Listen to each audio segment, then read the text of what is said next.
¿Está permitido el uso de coros y solistas en la Iglesia de Cristo?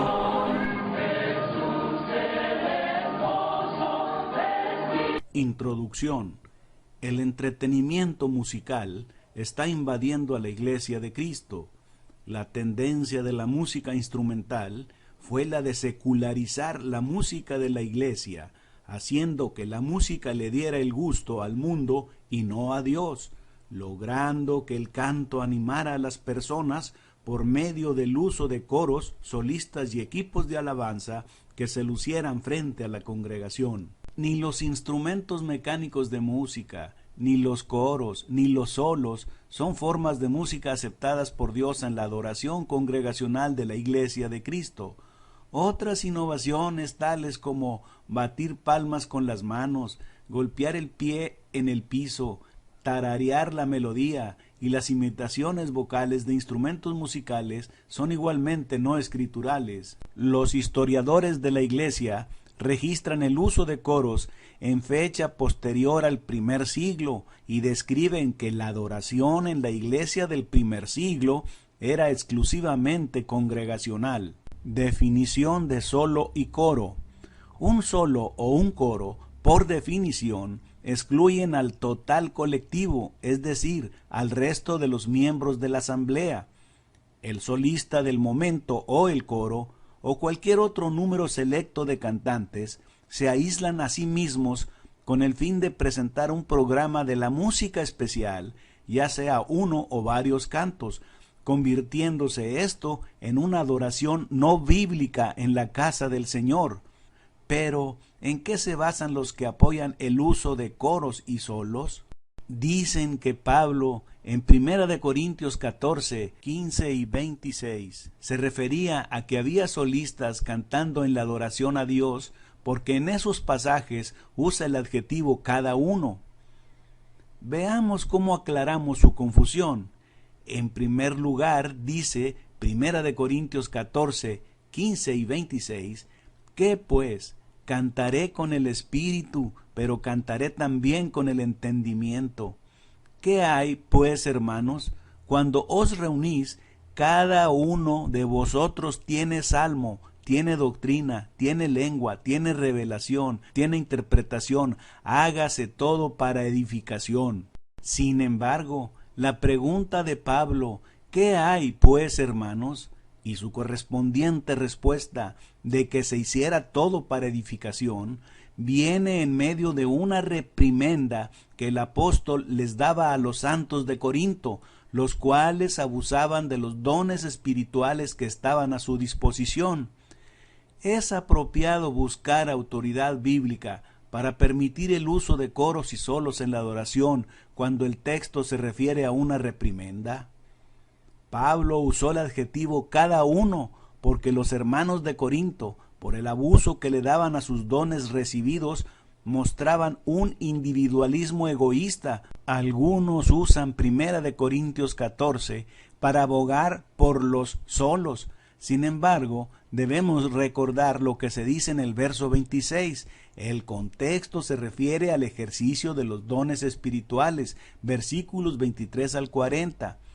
1 Corintios 14:26 hace referencia a que es posible que hubiera en esa iglesia del primer siglo alguien con el don milagroso de cantar una alabanza que se le había revelado divinamente, por lo que simplemente esa persona cantaba un himno o alabanza unido y seguido por toda la asamblea, lo cual vendría siendo un equivalente rústico o primitivo de lo que hoy es un director de himnos. Otro punto, los que abogan por tener solos y coros en el culto de adoración sostienen que el significado de los pasajes de Efesios 5:19 y Colosenses 3:16 permiten tal uso.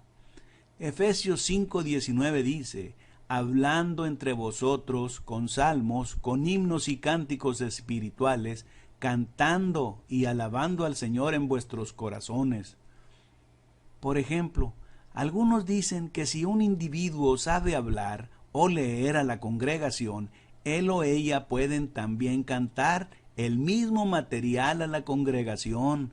Dicen que no hay diferencia significativa en cantar y decir alabanzas. Es verdad que lo que dicen los textos mencionados comparten un factor común.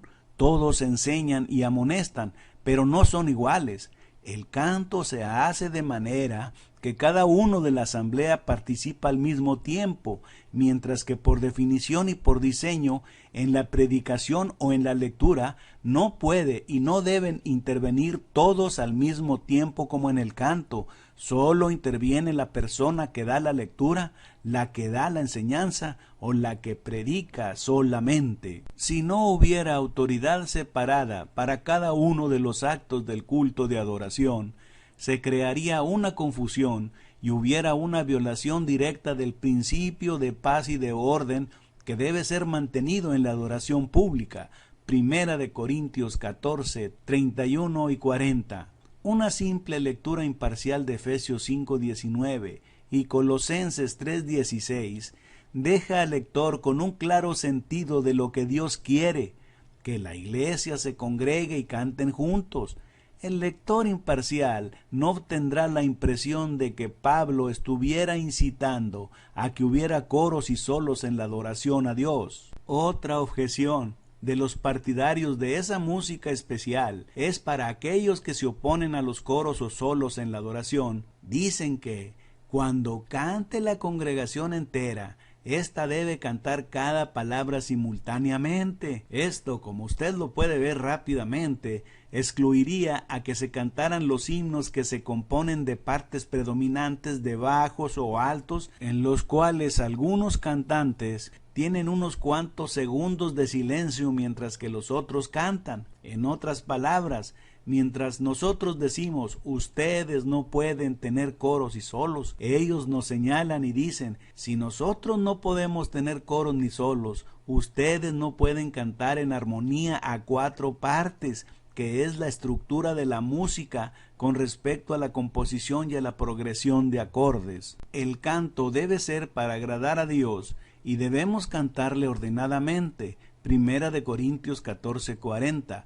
Además, cuando se puede cantar en armonía los bajos, los altos y todas las voces de la congregación, se cantan el uno al otro, mientras que cuando los solistas o los coros dan su presentación, se excluye al resto de la congregación, la cual permanece callada. Otro punto, algunos insisten en que las congregaciones deben requerir el uso de un equipo de alabanza para reforzar y enriquecer el canto congregacional. Los equipos de alabanza son hombres y mujeres que se colocan frente a la asamblea o esparcidos a través del auditorio con sus propios micrófonos para reforzar y enriquecer el canto congregacional. Sin embargo, muestran una ostentación y lucimiento personal que están fuera de la voluntad de Dios. En lugar de ello, otras congregaciones tienen una clase o taller de canto fuera del horario del culto de adoración, con el propósito de aprender a cantar en forma ordenada los himnos. Conclusión: los coros y los solos, así como el uso de instrumentos en la adoración a Dios, son una violación a las instrucciones de Dios. Es un pecado del cual se necesita arrepentir. Romanos 3:23. Hebreos 2:12 nos dice que cuando la iglesia del Nuevo Testamento adora a Dios a través del canto, Cristo está en medio de la congregación cantando con nosotros. No dice que Cristo esté cantando como solista, sino que lo hace congregacionalmente en medio de ella. Cuando Cristo dice, en medio de la congregación te alabaré, cantaré alabanza, versión KJV, nos da una indicación clara de que el canto es congregacional. ¿Qué más prueba queremos que esta que nos da Cristo de hacer las cosas como le agradan a Dios, o de hacerlas con el propósito de producir una alternativa estética placentera?